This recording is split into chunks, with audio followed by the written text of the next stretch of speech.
InsyaAllah. Sekian, mohonkan bahan yang sudah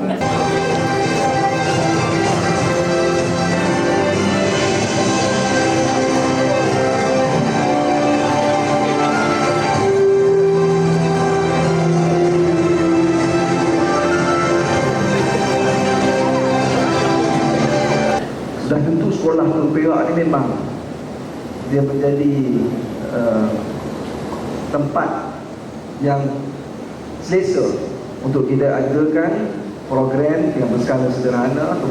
berskala besar. Dan Alhamdulillah, sepanjang kita berurusan dengan sekolah Teluk Perak ini, semuanya berjalan dengan baik, ya. Contoh saya ucapkan kepada pihak urusan sekolah dan ketua Cikgu Mio Anwar. Dan saya ambil maklum, ya, Tuan BBD, saya ambil maklum, dan insya-Allah saya akan usahakan sebelum akhir tahun ini untuk kita,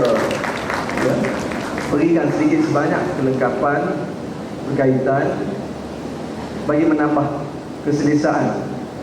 kepada penduduk, bukan hanya sekadar penduduk, masyarakat setempat, tapi masuk guru-guru dan juga pada pelajar untuk ada suasana yang lebih kondusif, lebih selesa, ya, sebagai permulaan kepada usaha dan juga inisiatif ini bagi menggerakkan semula ataupun memastikan persatuan kelab guru dan kaki tangan ini dapat memainkan peranan dan juga fungsinya dengan lebih aktif, dengan lebih baik, supaya kita dapat terus mengembangkan potensi